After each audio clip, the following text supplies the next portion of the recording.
Welcome to the bottom line. I'm your host, Ryan Gill, and man, what a fantastic week of football in week one. Bunch of ups, bunch of downs, bunch of surprises out there. And, overall, not really a bad week for me, week one. 10-6 was the record on the games that I gave y'all last week, and I'm going to be honest with you, I'm pretty satisfied with that. I mean, we saw a lot of surprises this week, and that's kind of what you expect from the first week in the NFL. And, yeah, I can't really be too disappointed with what happened. So, without further ado, looking at the week two slate, I think that it is very much an easier slate, and we got to kind of see what some of those teams were doing last week. So, my result this week, I'm hopefully expecting a better record than 10-6, but we're going to go ahead and get into it here, and we're going to look at that Thursday night game where we got the Giants versus the Washington football team. So I was super unimpressed with the Giants this past week, and you're not gonna lie, I was very pretty impressed with Washington in certain facets of the game. Their defense is just like we thought they would be. They're a tough defense, and they played a good game against the Chargers. So with that, I just feel like the Washington defense is going to be able to win them this game. Wasn't super impressed with Saquon Barkley for the Giants. And they just looked really dazed and confused out there week one. And I don't see that changing very much week two against this Washington defense. But, it is a division game, so anything can happen. But I'm going to take Washington here. The next game, we got the Rams versus the Colts. Now, the Colts had the Seahawks week one, and I picked the Colts to win that game. And, they just really didn't show up in the secondary. And I think that kills them. And while the Rams don't really have a rushing game, they do have a passing game, and I think that helps them out here. I do think this is a close matchup. I don't think the Colts get blown out, but I am going to take the Rams here. I'm a huge Colts fan, but sometimes you got to, bet with your head and not with your heart. And I would take the Rams here with Stafford, who lit it up, who's 20 for 26, had over 300 yards. He looked pretty good.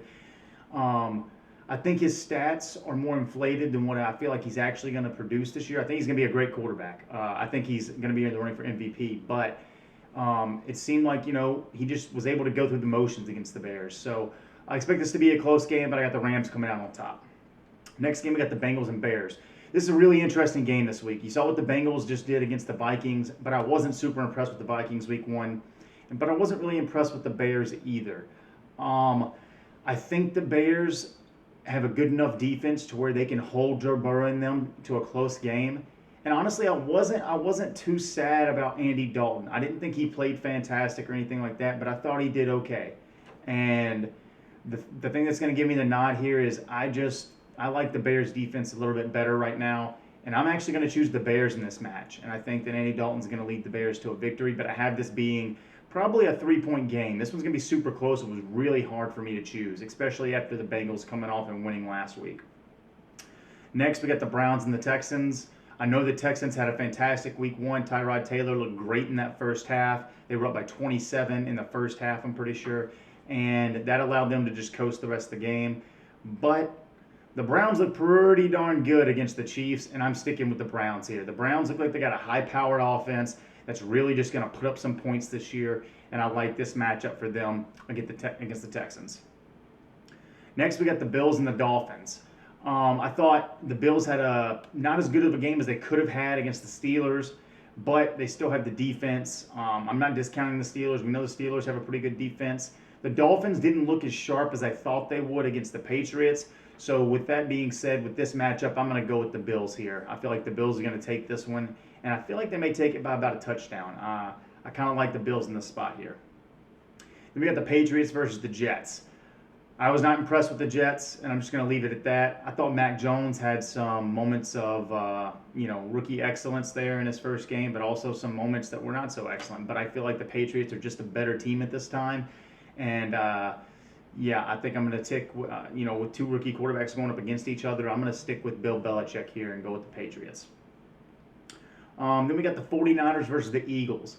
Now, the Eagles were the team that I was the most impressed with throughout the whole entire first week of football. I don't know if it was that the Falcons just are that bad or if they just played super badly and the Eagles are that good. I don't know. But the Eagles really impressed me that first game. And what was unimpressive was how the 49ers almost let the Lions have a historic comeback. So this was probably my toughest game to call all week, but I'm actually going to take Jalen Hurts and the Eagles here.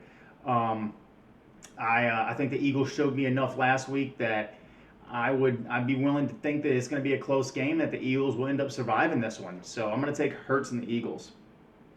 Next, we get the Raiders versus the Steelers.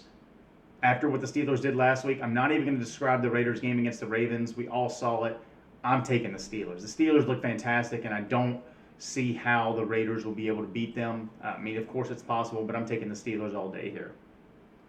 Next, we got the Saints and the Panthers. Man, if the Saints defensive backs play like they did against Green Bay all year long, man, the Saints are going to be a tough team to beat in the NFC. Jameis Winston, I know a lot of people are saying a lot of stuff about his 5-touchdown game. And I want to note that in that 5-touchdown game, he only had about 140 yards. But the most impressive thing to me in that game is if you watch Jameis Winston, he was going through his reads, which makes him be a better quarterback and to prevent less turnovers. I think him going to Sean Payton, being able to sit under Drew Brees, I think this really helped him in his mindset as a quarterback in the NFL. And I think that's what's going to help him through the rest of this year. I'm not saying he's going to be an MVP candidate or anything like that, but I do think you will see a lot more of these, possible low yardage games where he just controls the game, controls the ball, where he doesn't have to air it out, because that's what they want, So I'm going to take the Saints here. I like the Saints. But I will say I was impressed with Sam Darnold and the Panthers last week. I think that Sam Darnold had a really good game, and that's something the Panthers fans really had to look forward to. Next, we got the Broncos and the Jags. Trevor Lawrence just didn't look good against the Texans, who don't really have a fantastic defense. The Broncos do have a fantastic defense, and that's why I'm taking the Broncos here. I think the Broncos beat the Jags. The Vikings and the Cards. The Cards absolutely obliterated the Titans last week. And, that was actually one of my favorite picks. So and the Vikings look pretty terrible. I'm going to go with the Cards here. I don't see anybody in the Vikings defense that's going to stop D-Hop. I think Chase Edmonds also has a pretty good running day, and Kyler Murray just does his thing. So I'm going to take the Cardinals here. Bucks versus the Falcons. I'm just going to go ahead and say until the Falcons show me something different, I'm choosing every team that's against them, and I'm going to go the Bucks here. I mean, you got Tom Brady. That's about all I can say there. So I'm going to go the Bucks. Cowboys and Chargers. This was a tough game for me to call as well. The Chargers have a pretty high-octane offense, and the Cowboys look, to me, fantastic. Dak Prescott was, magnificent in Week 1. So just because of Dak Prescott, I'm going the Cowboys here. I think the Cowboys have the firepower to pull it off, even though they are the underdog right now in this game. I could see that line shifting more towards the Cowboys as the game gets closer. But I like Dak Prescott here, and I'm going to go with the Dallas Cowboys. Next, we get the Titans versus the Seahawks. Well, the Titans looked really, really bad Week 1. And it's kind of exactly how they looked in preseason. They didn't look that great either. Their defense hasn't really improved much from last year. If anything, it may have gotten worse. We saw what the Seahawks did last week to the Colts. Russell Wilson looked great. And the Seahawks defense didn't look half bad. So with that being said, I'm going to take Russell Wilson here because we saw what a good quarterback, a mobile quarterback, did against them last week. And I'm going to take the Seahawks. Chiefs versus the Ravens. I'm just going to say Chiefs here. I don't need to go into a big ordeal about why I'm choosing the Chiefs. I'm just choosing the Chiefs. The Ravens blew up last game, and the Chiefs still look like the Chiefs. So then for the final game this week, we have the Lions versus the Packers. And, even though the Lions had a fantastic comeback and almost won that game, the Packers are got to be somewhat vengeful. And I think the Lions are just the team to do that against. So I'm going to take the Packers, and I think Aaron Rodgers has a much better game here and probably returns to what his MVP form should look like. So those are my picks for Week 2. I hope that everyone enjoyed the picks for Week 1, and let's hope that we can get a better record here. But as always, thanks for the support. Like, subscribe, and share. And till next time, guys.